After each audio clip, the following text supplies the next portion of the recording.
Welcome to the RapidLog training videos.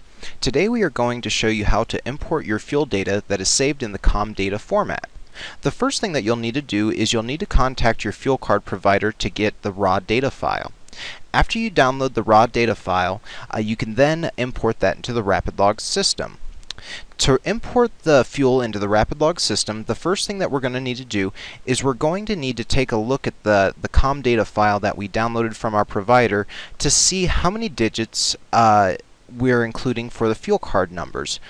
Typically the RapidLog system will look for 10 digits on the COM data fuel files, but sometimes there are less. There's never more than 10, but sometimes you'll see the last 6 or 8 digits of a fuel card number. So it's always good to double check that before you start entering in fuel card numbers into the system. So what I'm going to do is I'm going to open up my fuel file that I got from COM data, and in here what we can do, if we look at this file here, it's going to be a lot of information to sift through. What I like to do is I like to go to over to the right and find the column that has all the U's in it. To the right of that U, you're going to see some numbers. Now you may only have 6 or 8 digits here. If that's the case, that's going to be the fuel card number that you want to put into the system. Otherwise, it's just going to be 10 digits here that you'll want to add for your particular drivers. If you happen to be a Canadian customer, this U will be replaced by a C. So COM data sends those over as U for US or C for Canada in the two systems. So you'll either see a U or a C, but this is at column 195 in the text editor here. We can see it's column 195 is where it looks for the fuel card numbers. So you'll just want to make sure that if there's 10 digits there, copy the 10 digits into that particular driver. Otherwise, if there's only 6 or 8 digits, you're going to copy that into the driver's page for the fuel card number there. Now, if I pull up my RapidLog system here and go to the driver's page, I've already entered in a fuel card number for a test driver here. So we've got that all squared away. And so since we have the fuel card number in for that driver, what we're going to do is the first thing that we're going to do for importing the fuel is we're going to click on the company page. From the company page, we're going to want to click on Import under Checkpoints. Now, by default, you'll see that it says keep only 4% of the information that it imports. I like to keep everything, so I change that to 100%. And then the next thing, if you're doing the COM data fuel imports, you're going to want to make sure that you select under the file layout COM data motors standard fuel layout. That'll be the option we'll want to select there. And to save those changes, we're just going to want to click on the memorize button. That will save it for the next time that you come in to import your fuel. You won't have to change these settings again. After you click on memorize that one time, what you'll need to do is you'll need to select the file that you want to import. So what you'll do is you'll click on the little folder icon here, and you'll navigate to the directory where you saved your raw data file. So if I scroll down here, I save my file as COM data fuel file. We're just going to click on open here. And then from here, we're going to click on the import button. We're going to get some results after the import, and if you notice down here, we have 10 skipped, which is perfectly normal for COM data imports. There is some information, such as like cash advances, that we don't bring into the system. We only care about the fuel transactions there. So don't worry about the skipped, but what you'll want to concentrate is the no driver found. So essentially what that's telling us is there are records in the file that we try to import that don't match up with any driver.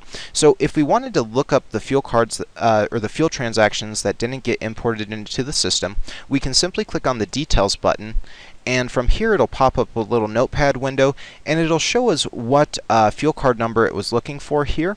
And then typically with the COM data files, it'll also give you the driver.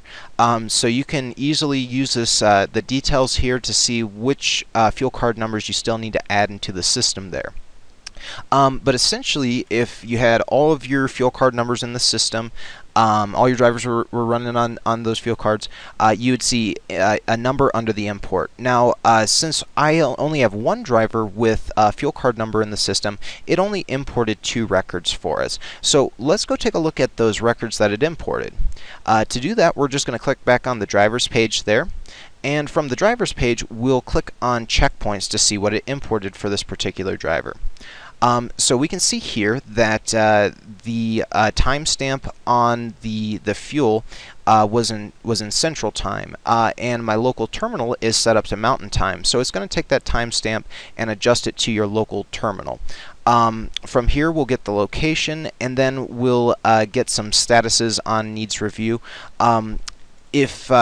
What you'll need to do to get those out of the needs review status is you'll just need to run a checkpoint audit from the audit page.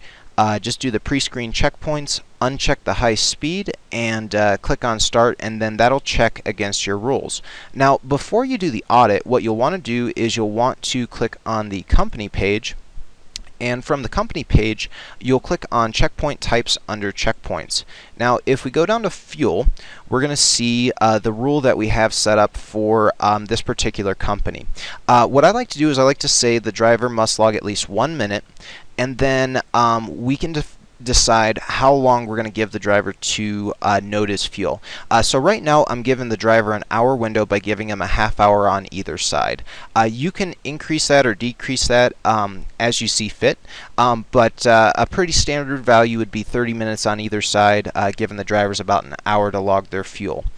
Now, if we look at the automation portion down here, we'll notice that automatic validation is unchecked. So what I like to do is I like to turn on the automatic validation and falsifications so that I don't have to manually look at any of the checkpoints, and the system will do it for us. So what the system is going to be looking for is that the driver is in duty status 4 within a half hour on either side of his checkpoint that came into the system. If that rule is met, the checkpoint will be validated. If that rule is not met, the driver will receive a falsification. So once you get everything set up here, just click on the OK button to save your information. Now, if you notice in here, we also have a time zone.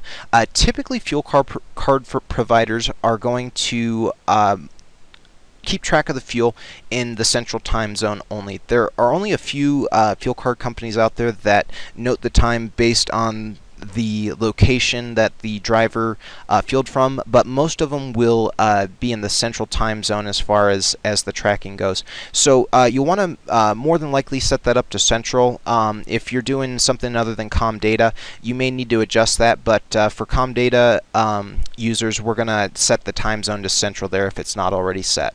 After you get your rules all set, you'll just want to click on the audit page. You'll do that pre-screen checkpoint like I was talking about earlier here, and then it's going to go through the system and check that information against the logs. Now, as we can see here, the rule wasn't satisfied for this particular driver, so we got 2 auto falsifications there.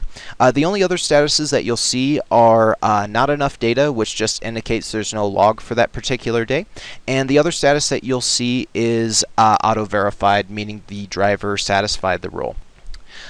That's all you should need to do for the fuel importing. Thanks for joining us, and have a great day.